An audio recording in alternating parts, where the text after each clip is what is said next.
Hi everybody. आज हम BSc first year का फर्स्ट पेपर है, पेपर फर्स्ट की बात करेंगे। और पेपर फर्स्ट का आपका नाम है एब्स्ट्रैक्ट एलजेब्रा। क्या नाम है? Abstract algebra. ठीक है। तो एब्स्ट्रैक्ट एलजेब्रा को अगर हम पढ़ें उससे पहले हमें इस पेपर के बारे में पता होना चाहिए कि मैथमेटिक्स का ये जो पेपर हमारे सिलेबस में है, ये मैथमेटिक्स का कौन सा पार्ट है या मैथमेटिक्स की कौन सी ब्रांच से रिलेटेड है। अगर ये देखोगे कि कौन सी ब्रांच, मतलब मैथमेटिक्स के अंदर भी ब्रांचेज होती हैं या मैथमेटिक्स के भी कुछ टाइप होते हैं। तो अगर हम बोलें कि हाँ, मैथमेटिक्स के भी क्या होते हैं, टाइप्स होते हैं। तो मैथमेटिक्स कितने टाइप्स की होती है? मैथमेटिक्स होती है 2 टाइप्स की। ठीक है। अगर ओवरऑल मैथमेटिक्स की हम बात करें तो मैथमेटिक्स हमारी 2 टाइप्स की होती है। कितने टाइप की होती है? 2 टाइप्स की होती है। ठीक है।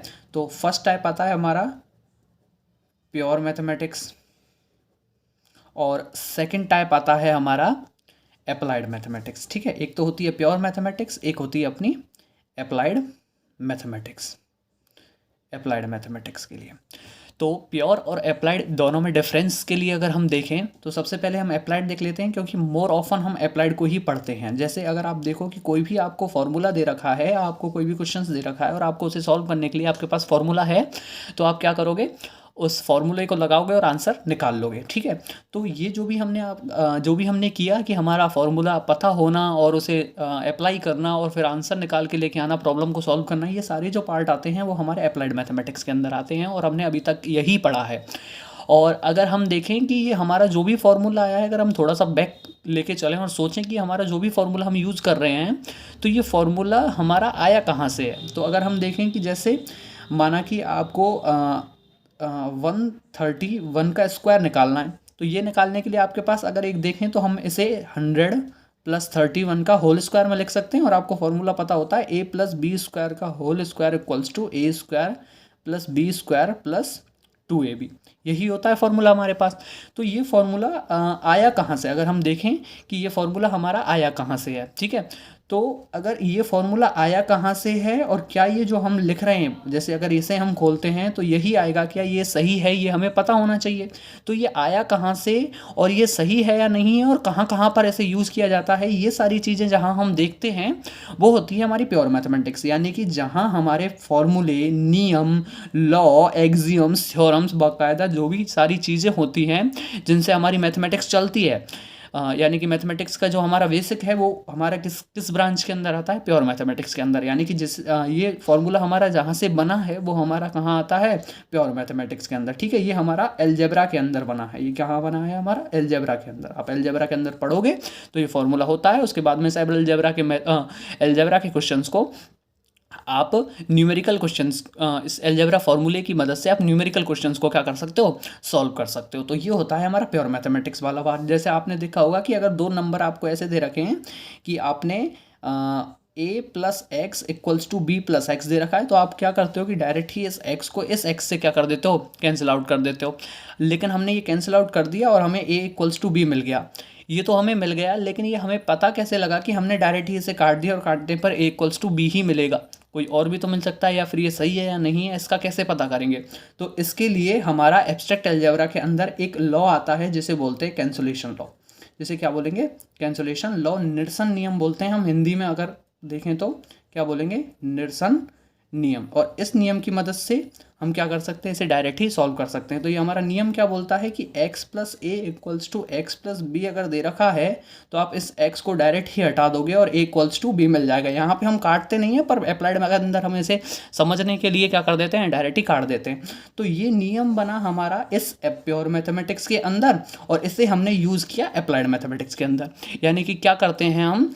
प्योर मैथमेटिक्स के अंदर हमारे जितने भी फॉर्मूलेज होते हैं, नियम्स होते हैं, उन्हें बनाया जाता है। और अगर मैं और भी सिंपल भाषा में आपको बताऊं तो प्योर मैथमेटिक्स हमारी होती क्या है? एक लॉ, नियम वगैरह बनाने की फैक्ट्री होती है। मैथमेटिक्स के लॉ सारे यहीं बनते हैं, इन्हें बनाते हैं, प्रूफ करते हैं, चेक करते हैं बिल्कुल। और जब ये सारी चीज़ें हो जाती हैं बिल्कुल एकदम प्रूफ, हमारा फॉर्मूला या नियम बन के तैयार हो जाता है, तब हम उसे यूज़ करते हैं कहाँ पे?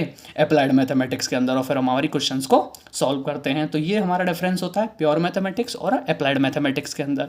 ठीक है, अब हम पेपर नंबर फर्स्ट जहाँ हमें पढ़ना है एब्स्ट्रैक्ट अलजेब्रा उस पे आते हैं। तो सबसे पहले हम देखते हैं कि एब्स्ट्रैक्ट अलजेब्रा कौन सी ब्रांच से रिलेटेड है, प्योर मैथमेटिक्स के अंदर, यानी कि हमें जो भी चीज़ें पढ़नी हैं वो प्योर से रिलेटेड होंगी, यानी कि आपको इसके अंदर लॉ, नियम, एक्सियम्स, थ्योरम्स वगैरह सारी चीज़ें पढ़नी हैं। और ये चीज़ें एब्स्ट्रैक्ट हैं। एब्स्ट्रैक्ट का मतलब होता है अमूर्त बीजगणित। क्या है? अमूर्त बीज गणित। अमूर्त बीजगणित का मतलब ये है कि ये चीज़ें मूर्त नहीं है। अमूर्त का मतलब होता है that only exist in imaginary. ठीक है, ऐसी चीज़ जो ओनली किस में एग्जिस्ट करती है, इमेजिनरी एग्जिस्ट होती है, यानी कि हमारी इमेज में इमेजिनरी जो थॉट्स होते हैं वहाँ एग्जिस्ट करती है, यानी कि रियल में ऐसा कुछ नहीं होता है इसके अंदर जो भी हम पढ़ेंगे, लेकिन हम उन्हें सोच के चलेंगे कि हाँ ये ऐसे होता है और इसे ऐसे करके चलते हैं, तो जो भी चीज़ें हैं वो हमारी मूर्त ना होकर अमूर्त होंगी, यानी कि आप जो भी पढ़ोगे उन चीज़ों को आप रियल में देख नहीं सकते, महसूस नहीं कर सकते, बस आपको समझना होगा कि हाँ मैथमेटिक्स के अंदर कुछ चीज़ें ऐसी होती हैं और फिर उनसे रिलेटेड हमें क्या पढ़ना है, उनका अलजेब्रा पढ़ना है। ठीक है, अलजेब्रा जो भी हम पढ़ेंगे तो वो हमारी पूरी मिलके क्या बन जाएगी, एब्स्ट्रैक्ट अलजेब्रा बन जाएगी। ऐसी बीजगणित जो क्या हो, अमूर्त हो। ठीक है ना, तो वो हमारी एब्स्ट्रैक्ट अलजेब्रा आ जाती है। जैसे अगर हम यहाँ पे सबसे कॉमन चीज़ जो उठाएं और जो हमने एब्स्ट्रैक्ट अलजेब्रा से रिलेटेड पढ़ चुकी है वो होगा हमारा सेट। क्या होगा? सेट। यानी कि अगर हम सेट को देखें तो मैं यहाँ पे आपको बता देता हूँ कि सेट यानी कि समुच्च हम पढ़ चुके हैं। ठीक है, समुच्च सबने पढ़ा है। तो समुच्च क्या होता है, अगर मैं आपसे पूछूं तो समुच्च क्या होता है? कलेक्शन ऑफ थिंग्स, नंबर्स और anything that is used in mathematics, यानी कि जो भी मैथमेटिक्स के अंदर यूज होता है उनका कलेक्शन क्या कहलाता है? समुच्च कहलाता है। ठीक है ना, तो सेट को हम ऐसे दर्शाते हैं। ठीक है ना, कि A, B, C, D ये हमारा सेट हो गया। अभी आप देखोगे कि सेट कभी आपने ऐसा देखा ही नहीं होगा, यानी कि जब भी हम अभी तक पढ़ते हुए आए हैं वहाँ पे हमने नंबर्स पढ़े हैं, 1 2 3 4 करके, कुछ फॉर्मूले पढ़े हैं, बहुत सी सारी चीज़ें पढ़ी हैं, पर हमने A B C D ऐसे करके कोई सेट नहीं पढ़ा होगा। इसका मतलब ये सारी चीज़ें मैंने मान लिया है कि कोई ऐसे ब्रैकेट होगा, उसके अंदर कुछ ऐसे मिला के 4 एलिमेंट होंगे, तो ये चीज़ें मैंने मानी है, एग्जिस्ट नहीं करती रियल में, तो ये मैंने मानी है, तो ये एब्स्ट्रैक्ट हो गई। क्या हो गई? एब्स्ट्रैक्ट हो गई। इसलिए ये किसके अंदर आती हैं? एब्स्ट्रैक्ट अलजेब्रा के अंदर आती है। ठीक है, तो फर्स्ट ऑफ ऑल तो हमें पता होना चाहिए सेट क्या होता है। सेट होता है कलेक्शन ऑफ थिंग्स, समूहों का क्या होता है, वस्तुओं का क्या होता है? समूह होता है, उसे हम बोलते हैं सेट। और उसके साथ में एक आता है हमारा ऑपरेशन। क्या आता है? ऑपरेशन, संक्रिया हम बोलेंगे। ठीक है ना, संक्रिया भी हमें पढ़ना है, और ये मैं दोनों चीज़ें इसलिए पढ़ा रहा हूँ क्योंकि इनकी मदद से ही हम आगे जाके क्या पढ़ेंगे, ग्रुप पढ़ेंगे, समूह पढ़ेंगे। ठीक है, ऑपरेशन अगर हम पढ़ें तो ऑपरेशन को मैं यहाँ पे डिनोट करता हूँ एस्ट्रिक से। किससे डिनोट करते हैं? एस्ट्रिक से। ठीक है, और जो ऑपरेशन होता है इसको अगर हम डिफाइन करें तो इसका कहने का मतलब ये होगा कि अगर सिंपल भाषा में देखें तो ऑपरेशन आप पहले पढ़ चुके हो। मतलब क्या कि जो प्लस होता है ये ऑपरेशन ही होता है, माइनस जो होता है ये भी ऑपरेशन ही होता है, मल्टीप्लाई जो होता है ये भी ऑपरेशन होता है, और डिवाइडेशन क्या होता है ये भी क्या होता है, एक ऑपरेशन होता है। ऑपरेशन एक संक्रिया होती है, यानी कि आपने कोई भी 2 एलिमेंट लिए, 5 + 4 लिया, यानी कि मैंने 5 और 4 2 एलिमेंट ले लिए, इन पे एक ऑपरेशन लगाया, कौन सा? योग ऑपरेशन। यानी कि योग यानी कि जो हमारा समीशन ऑपरेशन है या समेटिव ऑपरेशन है वो हमने लगाया, योग संक्रिया लगाई, और इन दोनों को जोड़ने पर हमें क्या मिल गया? 9 मिल गया। ठीक है, यानी कि 9 मिल गया। 5 + 4 करोगे तो 9 मिल जाएगा। तो ये प्लस हमारा यहाँ पे किसकी तरह काम करेगा? ऑपरेशन की तरह काम करेगा, एक संक्रिया की तरह काम करेगा, यानी कि एक लॉ होता है। कहने के लिए बात है कि हम ऑपरेशन जो भी होता है वो हमारा एक लॉ होता है। इसका मतलब इन दोनों को जोड़ दिया, और माइनस भी क्या होगा? हमारा ऑपरेशन होगा। 5 - 4 करोगे तो कितना आ जाएगा? 1 आ जाएगा। तो यहाँ पे माइनस किसकी तरह काम करेगा? ऑपरेशन की तरह काम करेगा। ये क्या कहलाएगी? अपनी संक्रिया कहलाएगी। ठीक है, और इसी संक्रिया को मैं बाइनरी बोल सकता हूँ, द्विआधारी बोल सकता हूँ। क्या बोल सकता हूँ? द्विआधारी बोल सकता हूँ। इसका मतलब क्या हुआ? द्विआधारी का मतलब ये है, बाइनरी का मतलब ये है कि बाइनरी का मतलब होता है 2 चीज़ें, कि इसमें जो भी मैंने एलिमेंट यूज़ किए हैं वो 2 एलिमेंट है। जैसे 5 और 4 ये मिल के कितने हुए? 2 एलिमेंट हुए। तो ऐसा ऑपरेशन जिसमें हमें 2 एलिमेंट्स की ज़रूरत पड़ेगी, या ऑपरेशंस को अप्लाई करने के लिए 2 एलिमेंट्स की ज़रूरत पड़ेगी, वो क्या कहलाएंगे? हमारे बाइनरी ऑपरेशन कहलाएंगे। आई बात समझ में? यानी कि प्लस को अगर आप जोड़ना, अगर आप कभी भी प्लस का यूज़ करते हो तो आपको 2 एलिमेंट्स की ज़रूरत पड़ती है। ठीक है ना, तो प्लस होता है हमारा बाइनरी ऑपरेशन। ऐसे ही माइनस के लिए भी कम से कम आपको 2 चीज़ें चाहिए होंगी, तो ये भी हमारा बाइनरी हुआ। मल्टीप्लिकेशन के लिए भी आपको 2 एलिमेंट्स की ज़रूरत पड़ेगी, तो ये भी हमारा बाइनरी हुआ, और डिवाइडेशन के लिए भी पड़ेगी, वो भी हमारा बाइनरी हुआ।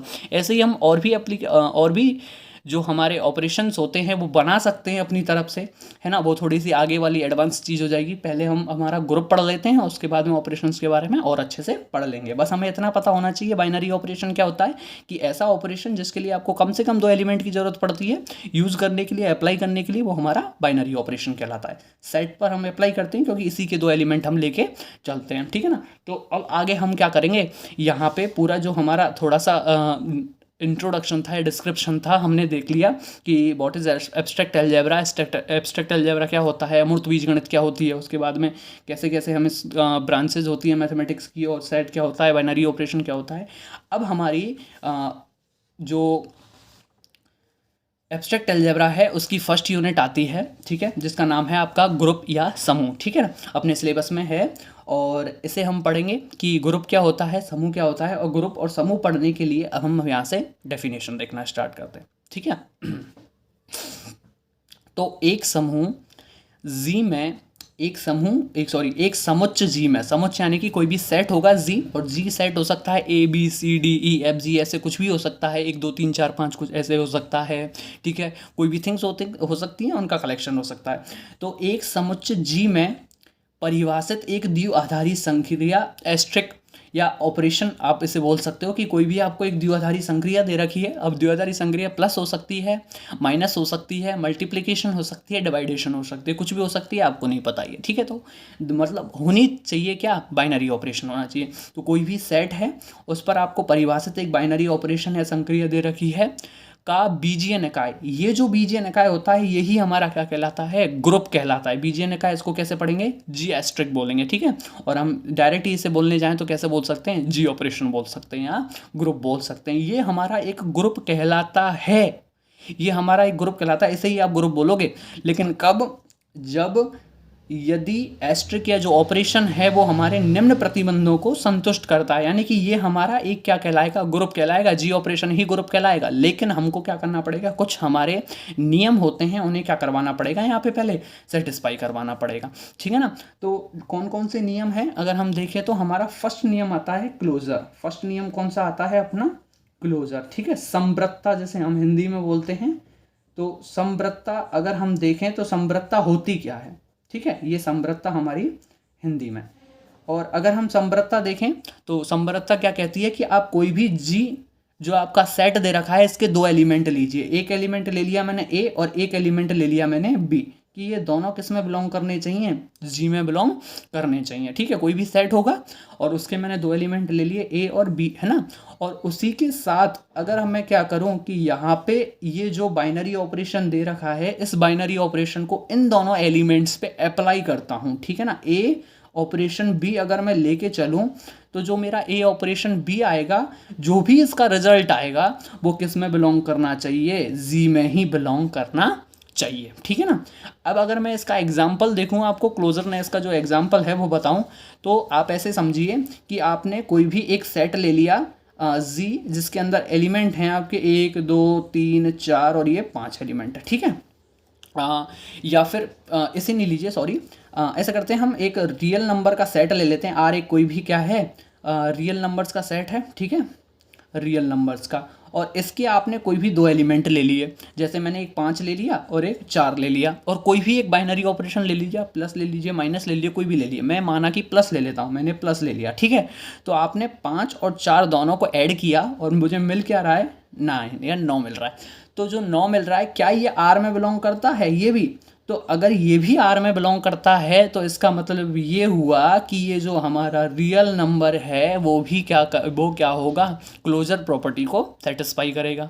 मतलब कि 5 और 4 हमारे दोनों रियल नंबर्स थे, आपने इन दोनों को ऐड किया और ऐड करने पर भी आपको क्या मिल रहा है, आपने इन दोनों को ऐड किया और ऐड करने पर भी आपको क्या मिल रहा है, रियल नंबर ही मिल रहा है जो आर में बिलोंग करता है। तो इसका मतलब ये आर जो सेट है वो हमारी समव्रतता प्रॉपर्टी को क्या करता है, फॉलो करता है, क्लोजरनेस प्रॉपर्टी को फॉलो करता है, ठीक है। इतना हुआ हमारा क्लियर। उसके बाद में हमारी नेक्स्ट प्रॉपर्टी आती है जी सेकंड करके, और इसे बोलेंगे एसोसिएटिव। एसोसिएटिव यानी कि साहचर्यता, ठीक है। साहचर्यता हम जो देखने जाएंगे, तो साहचर्यता भी हमारी क्लोजर के ही जैसी है, ठीक है ना, क्लोजर जैसी ही है। तो इसके अंदर हमें बस 3 एलिमेंट लेके चलने पड़ेंगे और वही हमें जी के एलिमेंट लेके चलने पड़ेंगे। कि सपोज अगर मैं मान के लेके चलता हूँ कि यदि, यहाँ पे भी हमें ऐसे ही लिखना था कि यदि ए और बी दोनों जी के एलिमेंट हैं तो ए ऑपरेशन बी भी किसका होना चाहिए, जी का। ये होती है क्लोजर प्रॉपर्टी। और यदि ए कॉमा बी तथा सी ये हमारे किसके एलिमेंट हैं, जी के, यानी कि ए बी तथा सी बिलोंग्स टू जी, देन अगर हम देखें तो आप क्या बोलोगे, ऐसे यहाँ लिख लेता हूँ मैं कि देन अगर ऐसा होता है, देन ए ऑपरेशन बी ऑपरेशन सी, यानी कि ए ऑपरेशन बी ऑपरेशन सी जो होगा वो हमारे ए ऑपरेशन बी ऑपरेशन सी के बराबर होना चाहिए।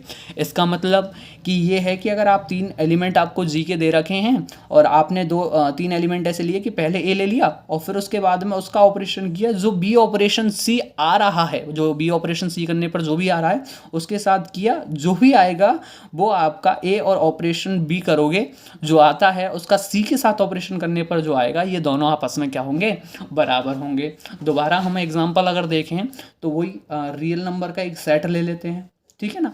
इस पर हम क्या करेंगे, प्लस ऑपरेशन के लिए बात करेंगे। तो आपने क्या किया कि 3 एलिमेंट ले लिए, 4, 5 और 6, 3 एलिमेंट ले लिया। अगर मैंने 4 + 5 + 6 किया तो ये हमारे किसके बराबर आना चाहिए, 4 और 5 को भी आप प्लस करो और +6 करोगे तो भी आपस में ये क्या आने चाहिए, बराबर आने चाहिए। तभी मैं क्या कहूँगा कि ये जो हमारा रियल नंबर आर है, रियल नंबर का जो सेट है आर, ये हमारा प्लस के लिए क्या है, साहचर्यता यानी कि एसोसिएटिव प्रॉपर्टी को क्या करता है, सेटिस्फाई करता है। जैसे कि अगर मैं 5 और 6 को जोड़ूं तो ये क्या हो जाएंगे 11, और उसमें 4 जोड़ें तो कितना हो जाएगा 15, और यहाँ पर देखें तो ये कितना हो जाएगा 9 और +6 ये भी कितना हो गया 15, यानी कि 15 = 15 दोनों इक्वल आ रहे हैं। इसका मतलब ये क्या करेंगे, एसोसिएटिव प्रॉपर्टी को फॉलो करेंगे। अगर आप एग्जाम्पल से इसे मिलाएं तो देखो ए ऑपरेशन मैंने प्लस मान लिया, तो उसके बाद में 5 + 6 यानी कि पहले बी और सी का किया और फिर जो भी आया उसका 4 के साथ किया, तो 11 + 4 15 आ रहा है, ठीक है। चलो उसके बाद में क्या किया आपने, इधर अगर बराबर देखेंगे तो ए बी का कर दिया आपकी बार, यानी कि 5 और 6 का ही कर दिया मैंने, तो 5 और 6 का किया, और जो भी आ रहा है 9 उसका किसके साथ कर दिया 6 के, तो अभी कितना आ रहा है 15, यानी कि ये दोनों क्या कर रहे हैं, एसोसिएटिव प्रॉपर्टी को फॉलो कर रहे हैं। और जब एसोसिएटिव प्रॉपर्टी को फॉलो कर रहे होते हैं इसका मतलब ये हुआ कि हमारे ये G2 को सेटिस्फाई कर रहे हैं, ठीक है। तो एसोसिएटिव प्रॉपर्टी भी फॉलो हो गई। तो अब ग्रुप के लिए आगे चलते हैं। तो ग्रुप के लिए हमारी नेक्स्ट प्रॉपर्टी आती है, वो आती है हमारी G3। वो क्या आती है G3, और G3 होती है हमारी आइडेंटिटी एलिमेंट की, आइडेंटिटी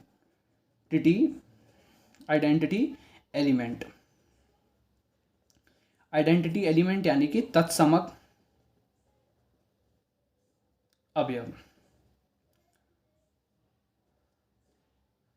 तत्समक अवयव के लिए देखते हैं। तत्समक अवयव अगर हम देखें बाय डेफिनेशन कि आपका कोई भी एक तत्समक अवयव, यानी कि अगर यदि A बिलोंग्स टू Z, कोई भी आपका एलिमेंट दे रखा है यानी कि Z का कोई भी अवयव A है, देन देयर एग्जिस्ट, यानी कि यहाँ पे एक element E also belongs to Z।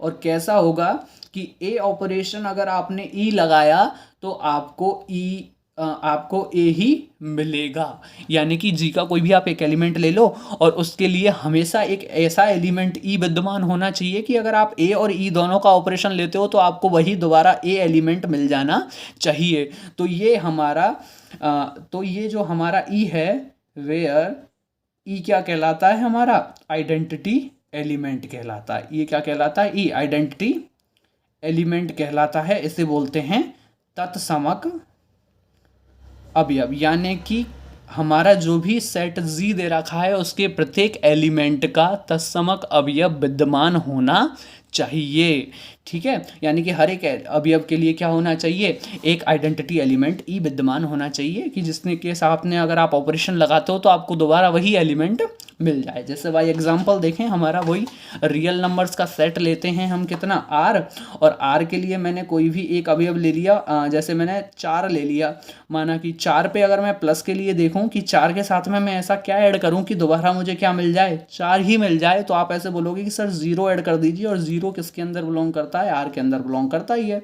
तो मैंने जीरो ऐड किया तो आपको क्या मिल रहा है, दोबारा 4 ही मिल रहा है। तो इसका मतलब ये जीरो जो आर के अंदर बिलोंग कर रहा है वो हमारा क्या होगा, आइडेंटिटी एलिमेंट होगा।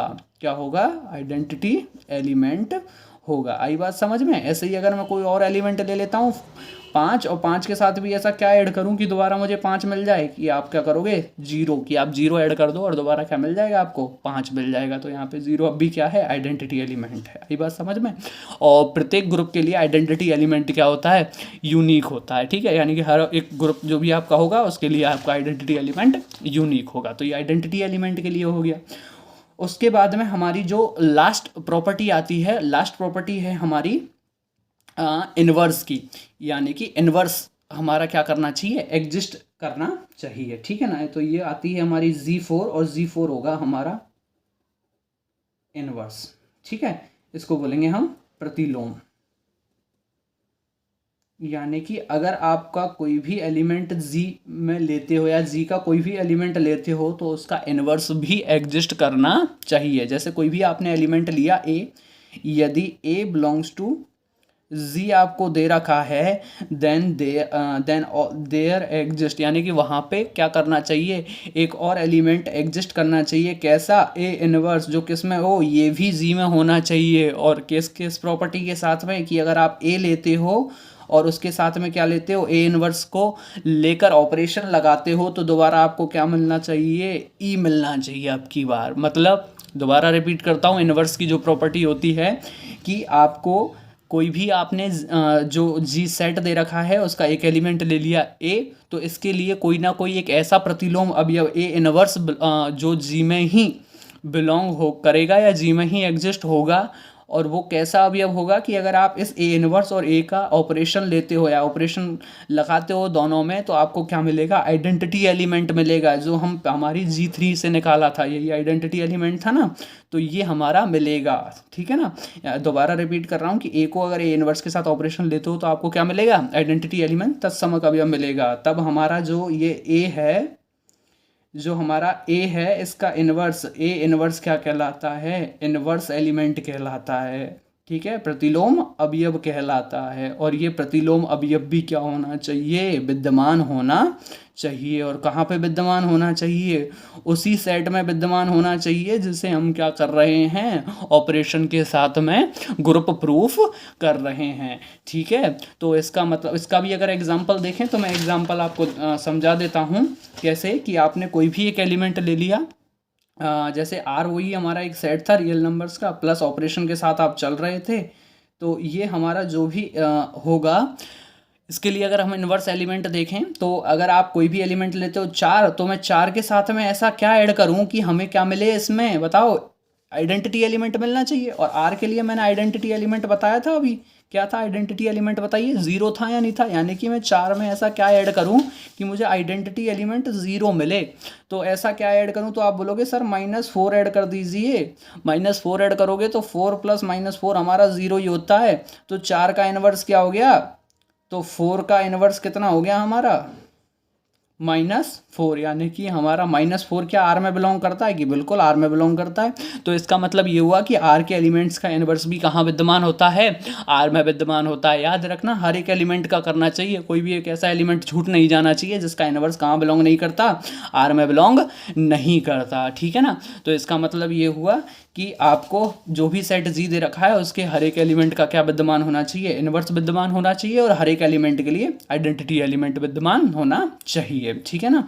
तो ये तो हमारी डेफिनेशन हुई कि ग्रुप क्या होता है। अगर हम दोबारा रिपीट करने जाएं कि ग्रुप क्या होता है, हम देख लेते हैं कि ग्रुप अगर हम पढ़ेंगे तो ग्रुप एक समुच्च जी में परिभाषित एक द्विआधारी संक्रिया एस्ट्रिक का बीजीय निकाय, ये जी ऑपरेशन जो है जी एस्ट्रिक दे रखा है, यही ग्रुप कहलाता है यदि जो ये जी दे रखा है इसके अवयव इस ऑपरेशन के लिए निम्न प्रतिबंधों को क्या करते हैं, संतुष्ट करते हैं। और वो निम्न प्रतिबंध कौन कौन से हैं, पहला प्रतिबंध आता है अपना क्लोजर, समृद्धता। ठीक है ना। तो समृद्धता में क्या होता है कि आपने ए और बी दो एलिमेंट लिए जी के, और अगर आप उन्हें देखो या उन पर ऑपरेशन को अप्लाई करो तो जो भी नया आपका रिजल्ट आता है वो भी किस में बिलोंग करना चाहिए, जी में बिलोंग करना चाहिए। तो ये क्या कहलाएगा, हमारा जो जी समुच्चय के अवयव हैं वो हमारे ऑपरेशन ऑपरेशन स्टार या एस्ट्रिक के लिए क्या कहलाएंगे, क्लोजर कहलाएंगे। ठीक है, उसके बाद में सेकंड प्रॉपर्टी आती है हमारी एसोसिएटिव या साहचर्यता। जिसमें क्या होता है कि आपने 3 एलिमेंट लिए, ए बी और सी, 3 एलिमेंट लिए जो हमारे जी में बिलोंग कर रहे हैं।